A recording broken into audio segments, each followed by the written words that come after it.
In this lecture, we're going to have a look at another class of attacks called DNS attacks. If you recall, DNS was the translation service which converted human-readable domain names to IP addresses.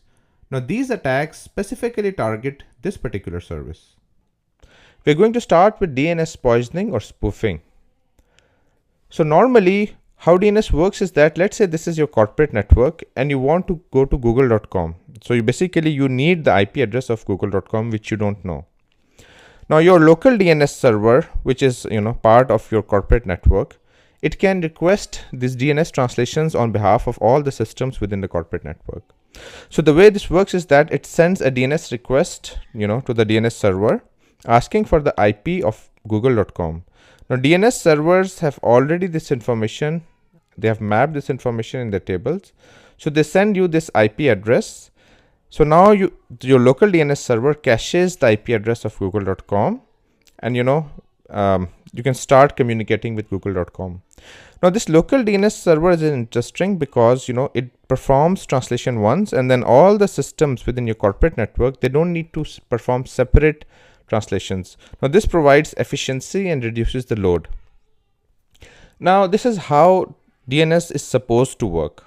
But what happens in DNS poisoning or spoofing is the following. So once again, you send a request to the DNS server asking for the IP of google.com. So a malicious user who perhaps has eavesdropped on your communication, and he knows that you are expecting a translation for google.com. So what he does is that he sends a message masquerading as the DNS server. So instead of the actual IP address of google.com, which was 100.12.13.22, you get a fake IP address from the malicious user, which you then store in your mapping table.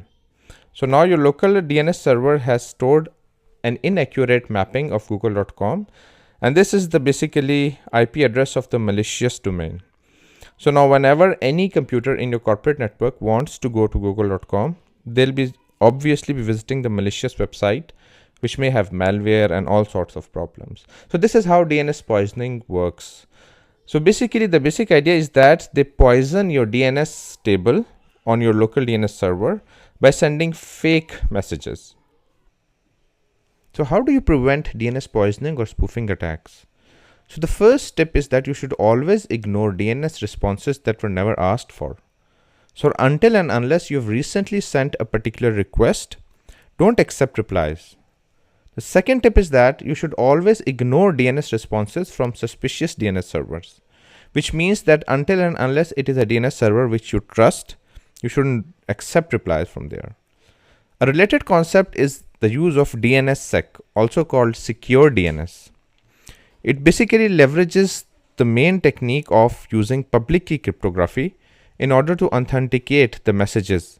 So basically the idea of public key cryptography is that the DNS server, it publishes its public key in a digital certificate which you can download, so that whenever you receive a message, you can use that public key to decrypt the message. So until and unless it was that exact particular server which used its private key to encrypt it, you won't be able to decrypt it with this public key. So this makes sure that nobody else is injecting fake DNS messages. Another attack related to the DNS is the DNS reflection attack. In this attack, the attacker basically uses a server to bounce off his attacks.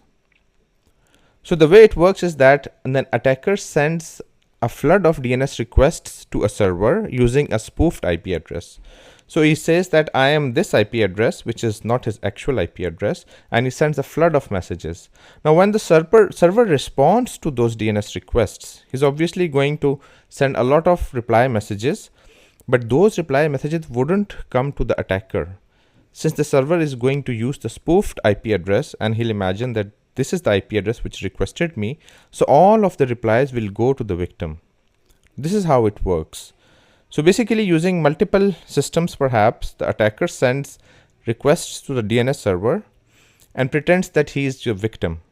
So basically, he puts the IP address of the victim as the source IP in all the packets. So when the server responds, he'll be sending a flood of DNS reply messages to the victim, and this can overwhelm the victim or cause it to crash or choke the bandwidth. So this is how DNS reflection attacks work. Preventing DNS reflection attacks could be done by you blocking requests on particular DNS servers, or if you're receiving a flood of DNS reply messages from a particular server, you could add rules to your firewalls and so on. So this concludes our lecture on DNS attacks. I'll see you in the next lecture.